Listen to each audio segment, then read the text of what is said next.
Okay, it's game time.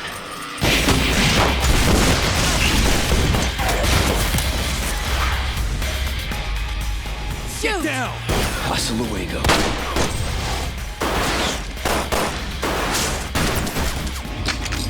I have this. Feast on this!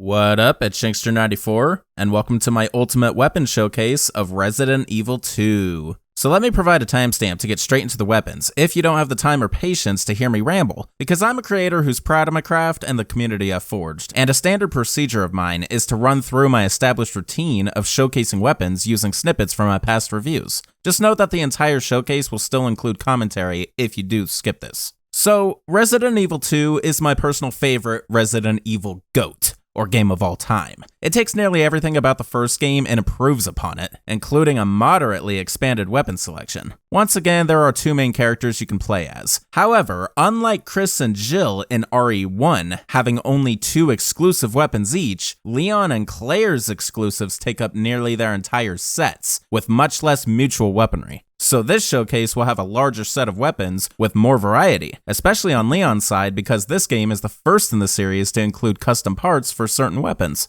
Now, just like the previous showcase, I am playing the PC version of Resident Evil 2 with the classic Rebirth patch, which allows playing on the latest operating systems. The polished textures of both 2D and 3D elements are the handiwork of the Seamless HD project team and other modders who've contributed to bringing these games into the 21st century, and I'll be using the SHDP mod to produce the most visually definitive showcase possible. I'll provide a link to their Resident Evil 2 page in the description. When it comes to version differences for Resident Evil 2, there isn't much exclusivity when it comes to weapons specifically. In fact, I think there's only one weapon that is dependent on the port, and it's exclusive to one of the extra game modes. I'll be sure to point that weapon out when I get to it in the lineup. Fun fact, I quote-unquote missed this weapon in my original review because I was playing the original PlayStation release, which lacked the extra game mode that featured it, and I had to make a separate video years later just for that one weapon. So now to go over my carefully refined routine for showcasing RE2's weapons. This will be a preview of my step-by-step process of going through the weapon lineup, and I will use clips from my original weapon review of RE2 so you can compare and contrast the visual quality.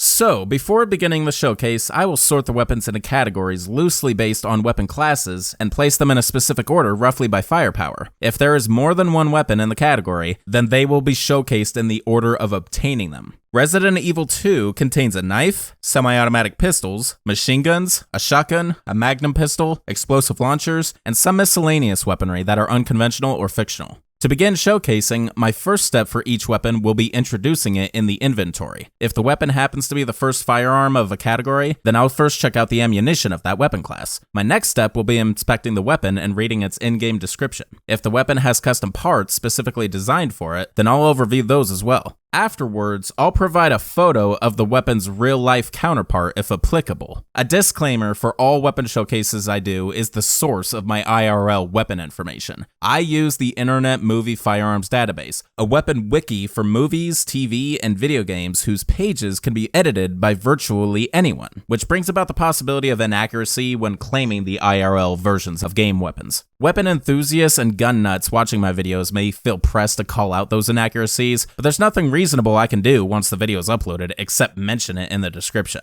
From there, I'll divert to showing the location of the weapon, whether you start straight off with it, find it at a specific location in the game, and potential conditions required to obtain it, unlock it as a reward by meeting certain criteria when playing or completing the game, or combinations of all of the above. Then I'll do the same for the weapon's custom parts if it had any. After all that, we'll finally see the weapon being handled by the main characters of the game. I'll proceed to use the weapon in a safe, enemy-free, well-lit area that I like to call the hub, which I'll give a brief tour of after these introductions. While test firing, I will add an optimized slow motion effect to one or more of the shots fired, with explosions getting a reverse effect on top of the slow-mo. After emptying the weapon, I'll perform the satisfying reload animation. From there, I'll announce the enemy I've chosen to test the firepower of the weapon on. When it comes to enemy testing, I'll usually try to use the same enemy for multiple weapons in the category. I'll start with the most abundantly basic enemy for the weakest weapons, then as the firepower goes up, I'll switch to more powerful enemies to equal the playing field. This will ensure that I keep enemy testing relatively brief and the shot amounts in the single digits, since the real focus of these showcases is the weapons themselves, not their damage to health point ratio or how accurate they are to real life weaponry. After reviewing the results of the enemy test and comparing them to other weapons of the category, I would usually declare it concluded. However, for weapons with custom parts that could be attached, I'll repeat most of the steps and show the differences in firing and enemy testing. Before ultimately concluding the weapon, I may share a couple of extra details if applicable, including past appearances of weapons from earlier games and in-game cutscenes depicting it being used or fired. This will segue into the next weapon of the lineup and the process starts all over again. Upon reviewing all of the weapons in the game, I'll add the amount to the total number of weapons in the series reviewed so far, and then announce the next game in the series lineup and close out the weapon showcase.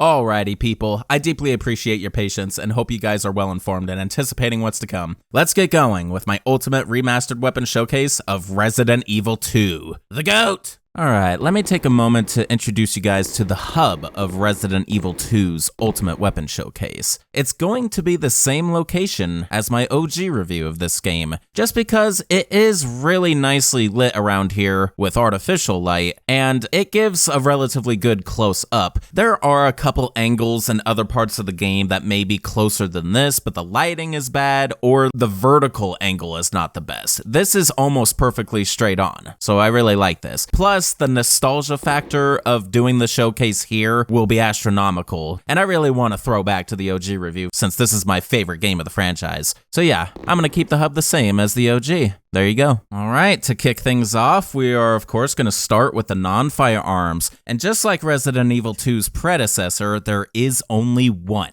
and that is the knife. A combat knife. It could come in handy. It could come in handy, although only if it's a last resort. I have to say, this knife is far weaker than Resident Evil 1's knife, which you'll come to see when I do the enemy testing. But anyway, there's the description for you. And just for kicks, of course, here's a real-life combat knife.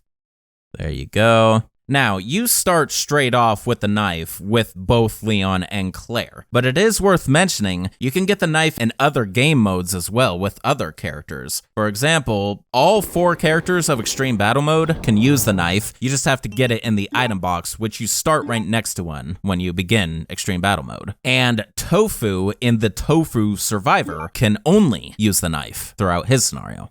Alright, so we'll start off with Claire using it. Here's her holding it.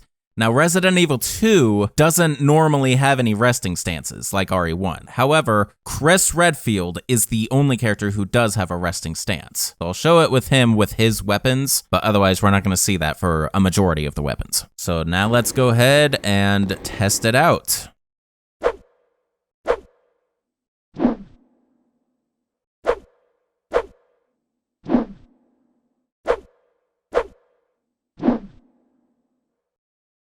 So here's something that's weird. Even though, as you can see in the inventory, it's the same knife, whether Leon or Claire wields it, when you see the character model, Leon's knife is much bigger, nearly twice the size as when Claire holds it, which doesn't make a lot of sense to me if it's actually the same knife. So, in my personal headcanon, I regard Claire's version of the knife to be a survival knife, while Leon's is a combat knife. It's not official, you can think what you want, but there is a clear difference in the model of the knife when the characters hold it. So here's Leon testing it.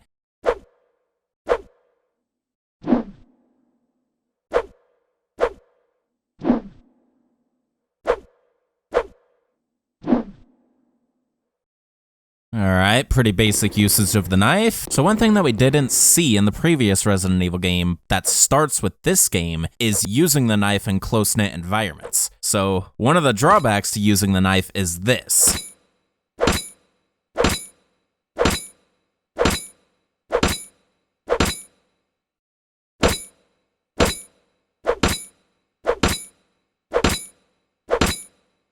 That's just crazy looking.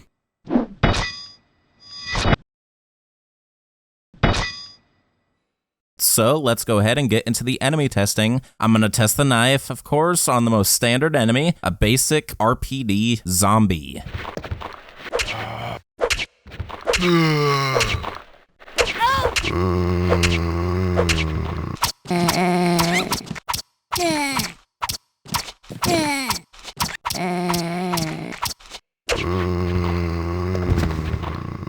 Alright, so it took Claire 25 hits to defeat a standard police station zombie in standard mode with her knife. Now I'm gonna do it with Leon as well because of the sheer size difference of knives. But if it truly is the same knife, it should take roughly the same amount of stabs.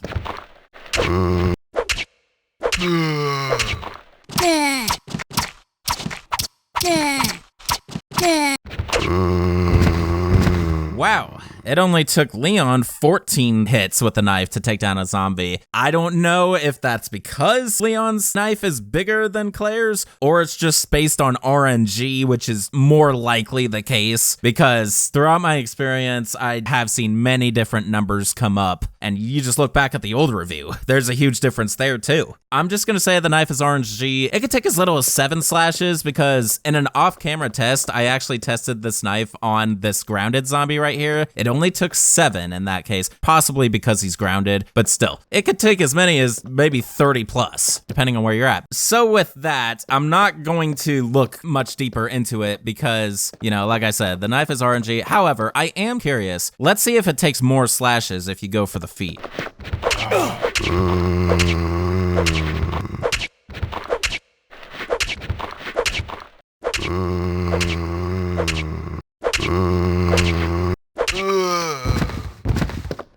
Wow, it took the same exact amount of slashes. So no, there is no difference between body shots and leg shots, so it's safe to assume there's probably no difference if you aim upward and go for the face either. So that's gonna officially conclude the knife. Now let's actually turn on the heat on this weapon showcase and get into the firearms. I'm gonna start with the semi-automatic pistols, or what Resident Evil regards as the handguns, and I'm gonna start with Leon's handgun here. Being the first of the handgun class, let's first look at the ammunition, the handgun bullets.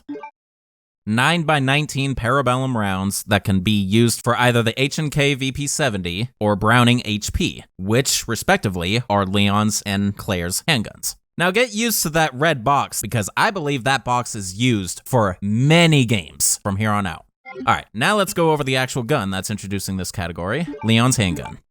Heckler und Koch VP70, manufactured by Heckler und Koch, Germany. It uses 9mm parabellum rounds. Alrighty then. Now, of course, this is based off of the real-life Heckler und Koch VP70. Now, just some extra information for gun enthusiasts. I understand there are 2 different versions of the VP70. If you look at the one without the stock, it is the VP70Z, but the one with the stock is the VP70M.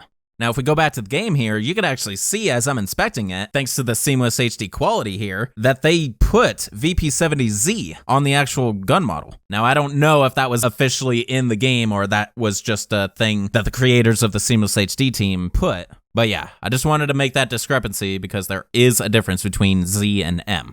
Alright, now Leon starts straight off with this gun. You can't acquire it anywhere. Although, it should be mentioned that Hunk also uses this exact pistol when you play as him in the 4th Survivor. So here are the custom parts, of course, for it. Let's check these out. They look like parts for a gun. Nothing to say about that, huh? The location of these custom parts is right outside of the library. You'll come across a horde of zombies with Leon if it's scenario A, and you need a small key in order to open the desk that contains these parts. Now, if you're in scenario B, it's still in this same location, you just won't have the horde of zombies to deal with. Instead, it'll be after a cutscene where you rendezvous with Claire. And it should be mentioned, this is a detail I almost missed, but thanks to the assistance of some of my closest viewers, you can get the custom parts of any of Leon's weapons in extreme battle mode. When it comes to the handgun parts, it is completely RNG when they spawn, but it's fixed where they spawn if they do. And it is in this room where in the normal game you would activate the BOW gas, and as you can see, they are placed right there. All right, let's go ahead and finally test out the gun. Here we go.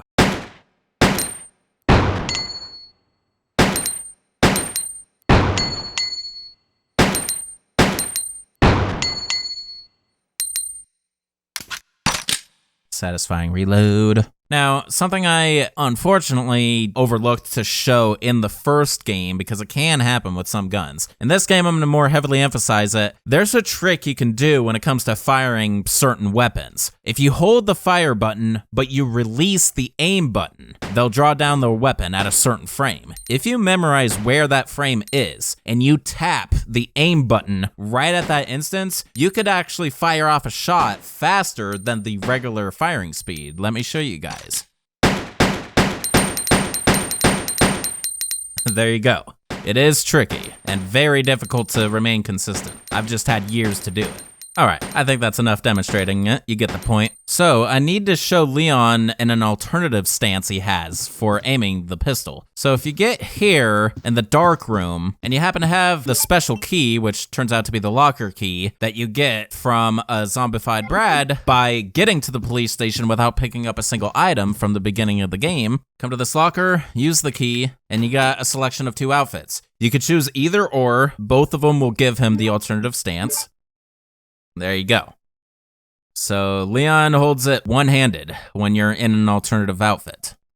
So now let's test it in this regard.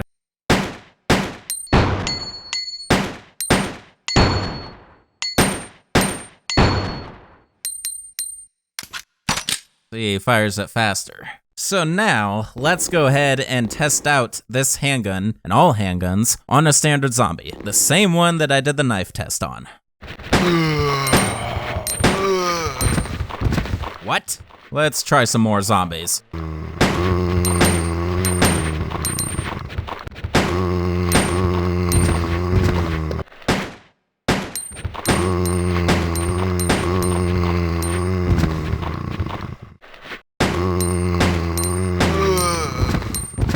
Okay, well that's not too bad. With that first test, I thought that was ridiculous that it only took 3 shots. However, I tested it on 4 different zombies in here. 2 of them took 3, 2 of them took 5. So, 3 to 5 shots. A decent handgun. Now, it might take more later in the game, could take less in some parts of the game. Always add my tried and true formula. Add or subtract 5 shots to the initial test, and that should cover all bases. Under normal circumstances, I would be done with the handgun now, but let's return to the hub and inspect it with the custom parts attached. Here you go.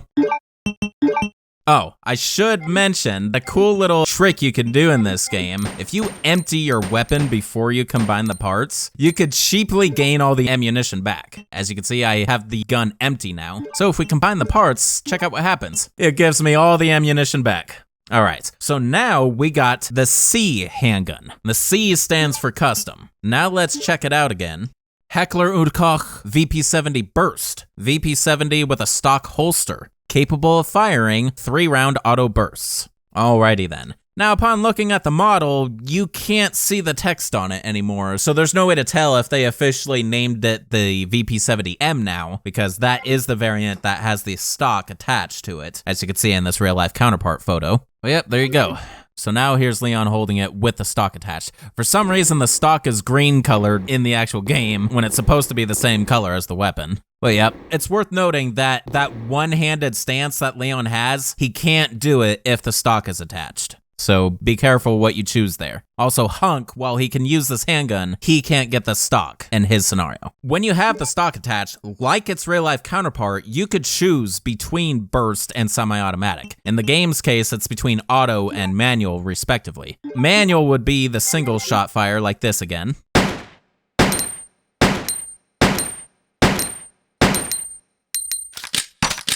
But now let's check it out with burst fire.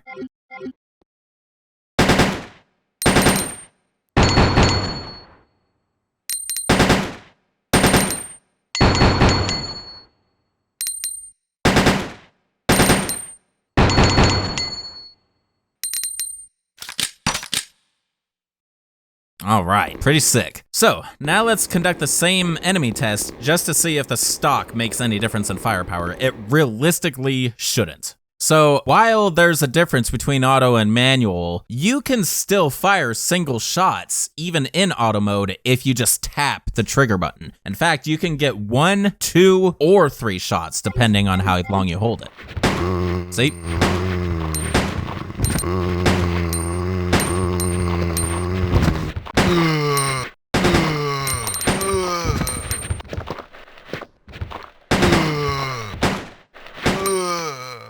So far, every zombie has taken 5.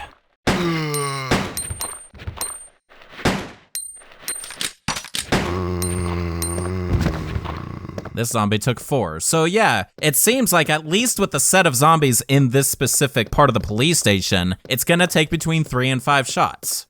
I just noticed his foot is sticking through the wall right there. So yeah, 3 to 5 shots. It's a very good average statistic for a pistol. All right, just for nostalgia and throwback's sake, I'm gonna conduct another test with Leon with his one-handed stance in the same exact spot and outfit as my OG review. Here we go.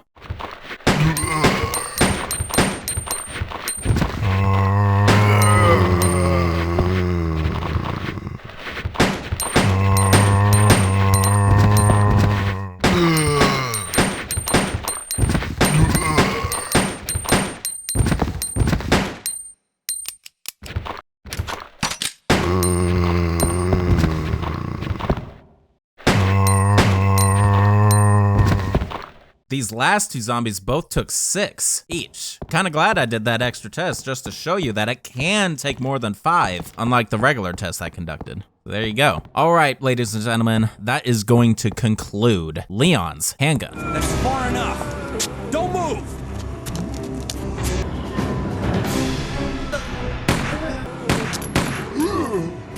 What's up with that guy? That was a clean hit.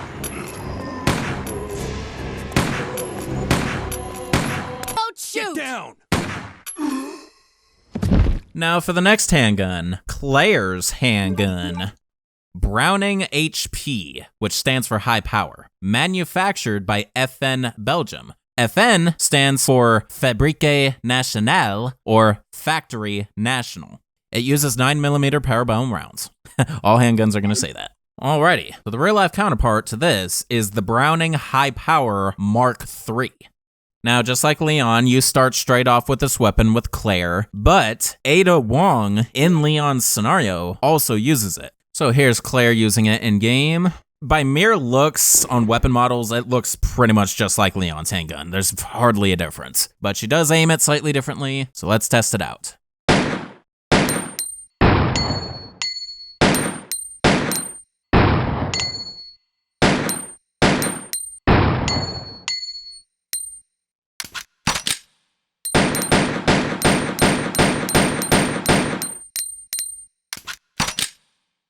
Now let's show it with Ada here. She has this stylistic side aim going on here.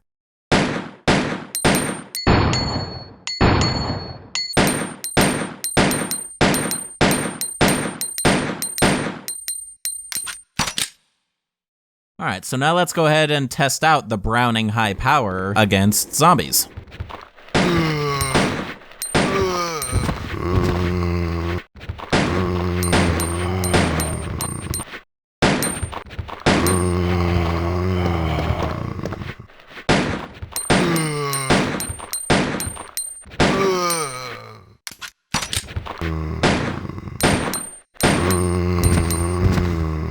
Okay, the test went down exactly like they did for Leon with his pistol. Took 3, 5, 5, then 3 again. So that just goes to show you the reason why they don't put a lot of emphasis on the fact that these are technically 2 different handguns. They call them both handguns, and statistically they have the same firepower by the looks of it. It's just Claire's can't be upgraded while Leon's can. All right, well with that, I could test it with Ada as well, but it won't be in this exact location, so the test won't be as consistent. But the fact that I did do it in the OG review, I am gonna go ahead and show it here real quick. The difference though is, in the OG review, I tested it against zombie dogs, which wasn't consistent at all. At least this time I'll test it on actual zombies again.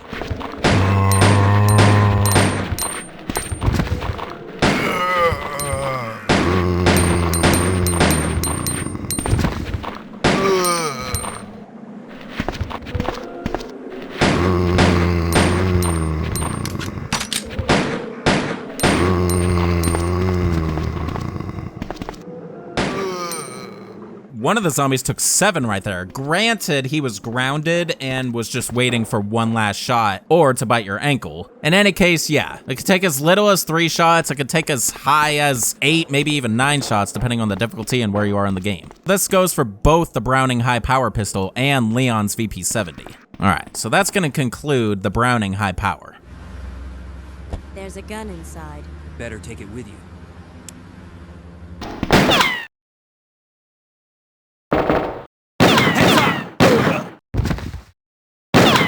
Leon. Identify yourself. Ada!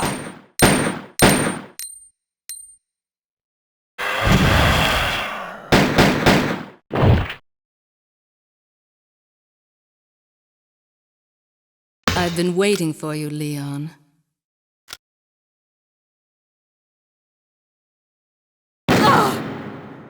Oh! G virus. Run! Ada! Ada!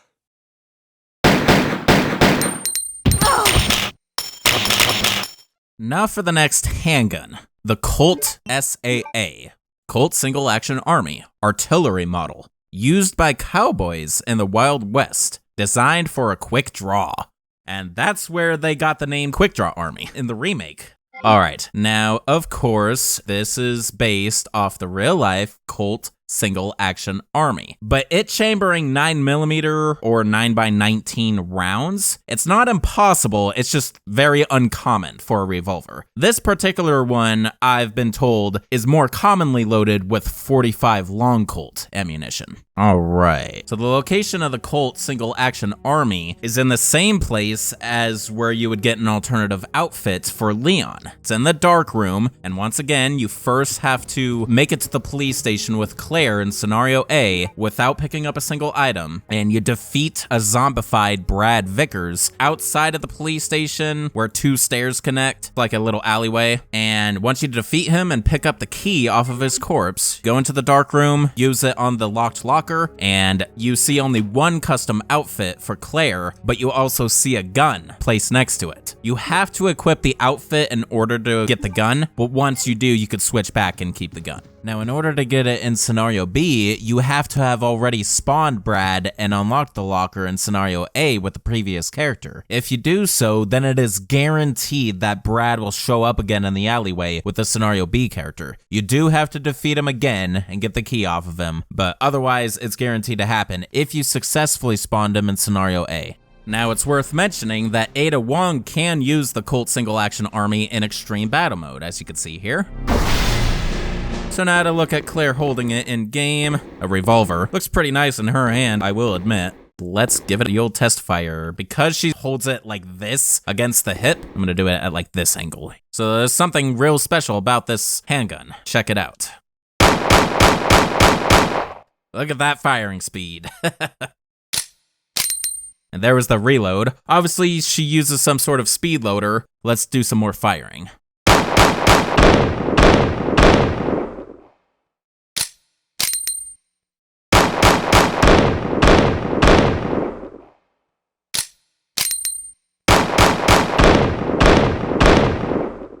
So if you manage to get your hands on this, in my personal opinion, it does far better than the other handgun, simply with that fire rate. The drawback, of course, is you have to reload it a lot more frequently because it's only 6 bullets per reload instead of 13 like the regular handgun. And I want to say you could even go faster if you do the handgun trick.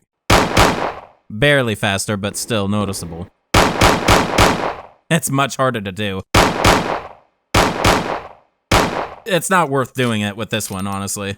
Alright, so now let's go ahead and test the Colt Single Action Army on the same zombies.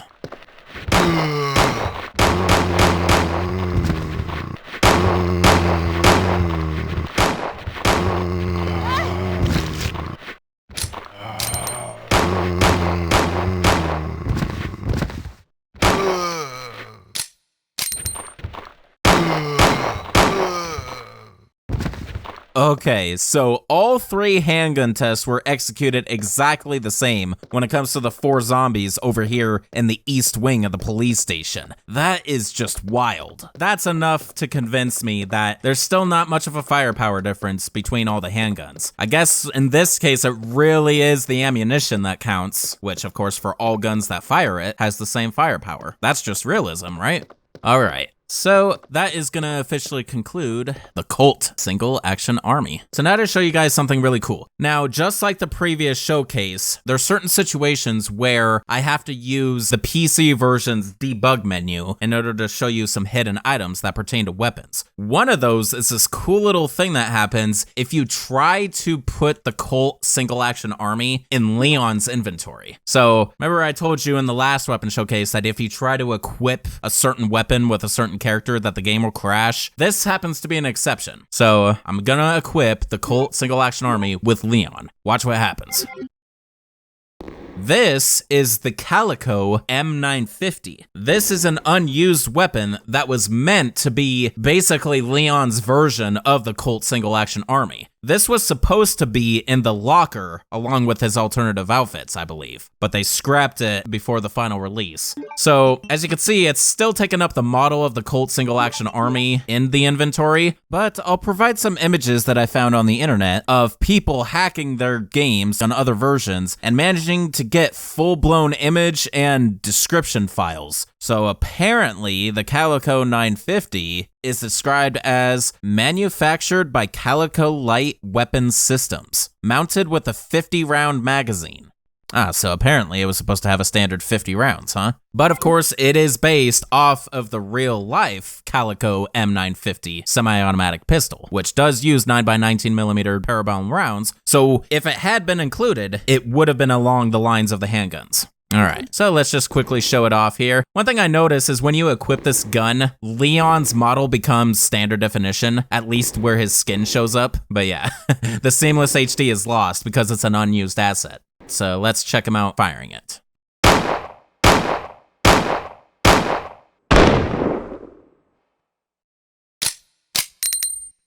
It sounds just like the Colt Single Action Army because that's what it's using in order to depict it. The reload, while the animation is standard, the way the bullets came out of the gun were as if it was still the Single Action Army. Alright, so I just wanted to show that fun little thing. I'm not gonna test it on enemies because it's an illegitimate weapon, but yeah. Alright, now for the last handgun. Chris's handgun. Beretta M92FS. Semi-automatic, 1 of 1,000. Alright, so yes, this is the same Beretta 92FS Inox as the director's cut of Resident Evil 1. They brought it over, and it is looking really nice. And of course, once again, it is based off the real-life Beretta 92FS Inox. Now, Chris Redfield is the only character that could use this handgun, and you have to have extreme battle mode. Alright, so here's Chris holding it in game, looking nice as ever. And of course, let's also see him with his resting pose. There you go, bringing it back from the first game. So let's go ahead and test it out.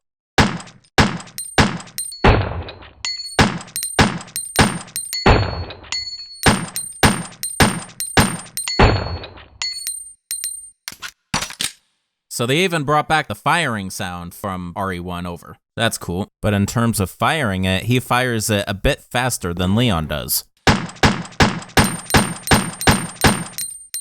Alright, so when it comes to enemy testing, this isn't gonna line up well with the rest of the tests I've done so far because I can only use this weapon in extreme battle mode, which does have zombies, but they could have various HP levels. And plus, extreme battle mode also has 3 levels that you could choose in the difficulty. I chose level 2, so it's mid-range and hopefully the most average we can get, but let's go ahead and test this on some zombies and see what we get. Plus, being the Beretta Inox from the director's cut, it does have the critical weight that it used to have. So let's hope we score some of those.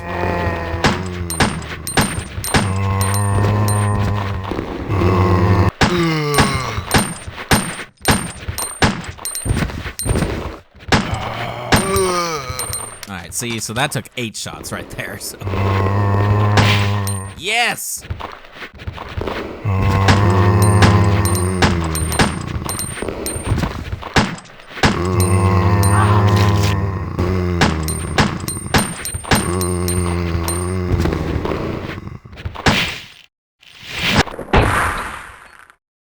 Headshot.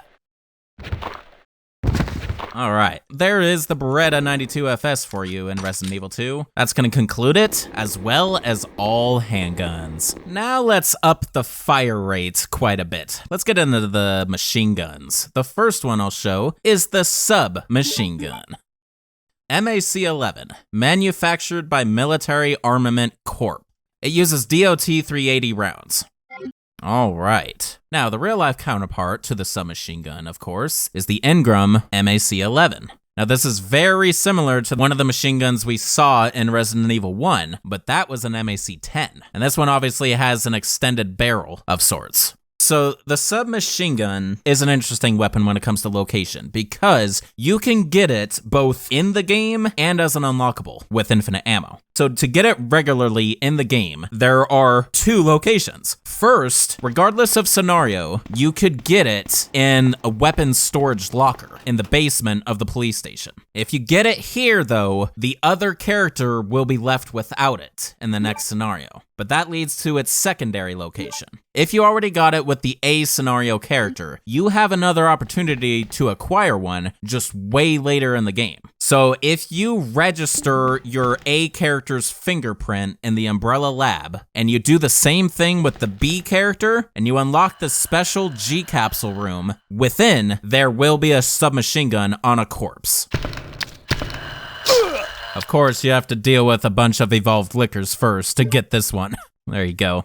Now, another interesting thing to mention about this in particular. If you had left the machine gun in scenario A for the scenario B character and got it there, then what ends up here is actually pretty interesting. That swaps it out with ammunition for the submachine gun. And this is what allows you to do a legitimate reload of the machine gun. It's rare and it requires a very specific circumstance, but yes, you can legitimately reload the submachine gun. All right, so that's all the in-game ways to acquire the submachine gun and its ammunition. But like I said, you could also get it as an unlockable. You have to complete the second scenario in under 3 hours with an A or B ranking. Yet an even another way to have this, sort of in its unlockable state with infinite ammunition, any version that has a ranged mode with the rookie difficulty, then you could start straight off with the submachine gun instead of your character's handgun. Plus you'll also get the Gatling gun and rocket launcher with infinite ammunition in the item box. Now, in some versions, like the PC version I'm playing here, you could still do that, but it's not called rookie mode. It's called arranged mode, and you have to play on the easy difficulty. It's kind of complicated. Only certain versions of Resident Evil 2 have the ability to start straight off with the machine gun with infinite ammo. So it's worth mentioning that Ada Wong could also use the MAC-11 submachine gun. She starts straight off with it in Extreme Battle Mode. However, all the other characters in Extreme Battle Mode could also get it at a specific location. It's called the Powerhouse Up Room. If you're playing Leon's B scenario, this is where Ada supposedly dies and their magical kiss moment happens. But here you go. You gotta get past some of these super lickers, which I can't say right now in this moment if those are the only enemies that spawn here, or it could be RNG and it could be different enemies. And there it is. So let's go over the ammunition for it now that we have it. DOT-380 rounds, a magazine for the Ingram M11. All right, so here's Leon holding it, looking pretty bulky there. Let's test it out.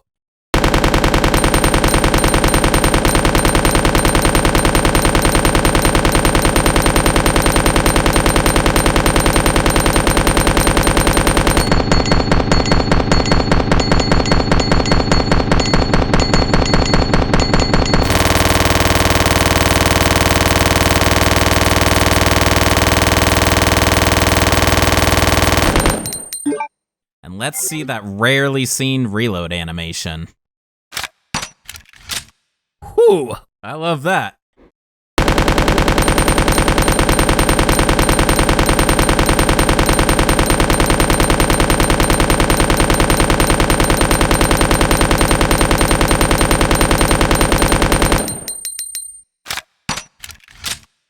All right, a very spammy type of weapon, obviously. I'm gonna test the machine guns on zombies as well, since by mere firepower, they're typically weaker than a pistol.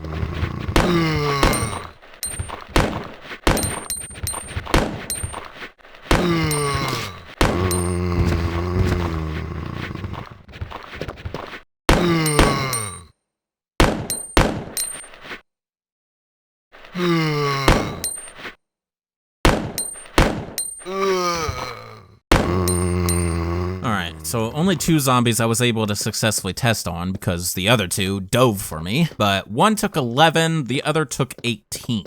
So yeah, there is probably a wider range when it comes to the submachine gun, and obviously it does take more individual rounds than the handguns, because naturally, submachine gun ammunition is weaker than handgun ammunition. But yeah, 11 to 18 shots, got the average on the screen there. Under normal circumstances, you're not gonna be doing single rounds like I was doing right there. If you want a more realistic approach, watch this.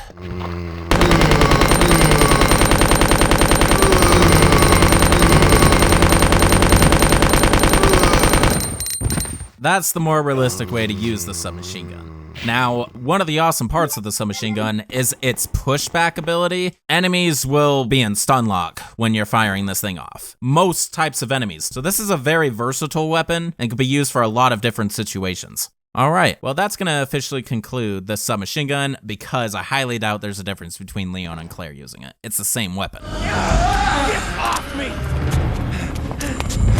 Stay back! Don't come any closer! Stay back!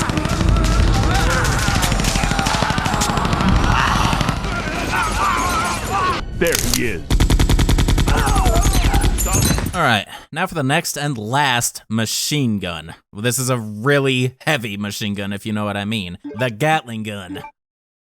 A powerful weapon that sprays bullets into targets. I should be able to defeat any enemy with this. All right, now this officially isn't based on any real-life weapon, but it's hard to not think that it was at least inspired by the M134 minigun. Now, the Gatling gun is only an unlockable weapon. You cannot acquire this by any normal means. So to get this, it's very similar to the submachine gun infinite version. You have to beat the B scenario under 2.5 hours with an A or B rank. So that's just a half-hour difference between the submachine gun and the Gatling gun. So you could unlock both at the same time if you beat the B scenario for the first time under 2.5 hours. And of course, just like the submachine gun, you could also get this in the arranged rookie mode or easy mode of Resident Evil 2, but you have to get to an item box first, unlike the submachine gun where you start straight off with it. So that's all to say about it in terms of location, because it's not in any mini modes either. So here's Claire holding it in game, a fairly big bulky weapon here. Now let's test it out.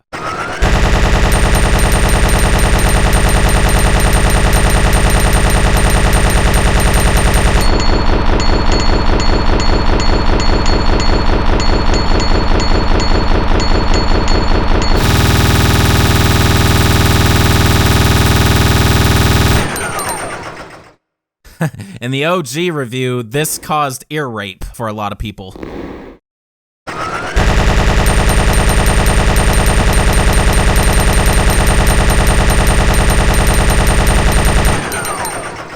Alright, well that's all there is to it, being infinite, there's no reload or anything. So let's test this powerhouse on zombies, which may seem like overkill, especially when you just spam fire like that, but I do want to get a damage reading, so I'm going to try my best to pop off one individual round for the zombies. Here we go.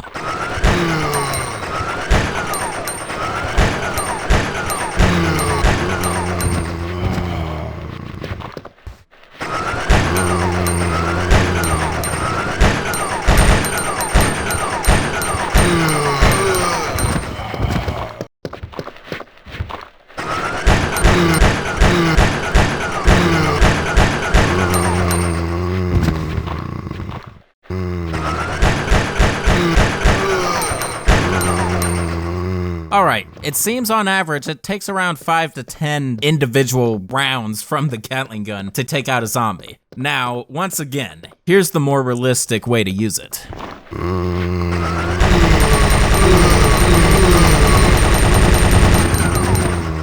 So there you go. More powerful enemies, of course, will take longer, and it's where this weapon will shine better, probably. But again, it is an unlockable, it's made purely for fun, and yeah, it is a fun weapon to use. Well, that's ultimately gonna conclude the Gatling gun, as well as all machine guns.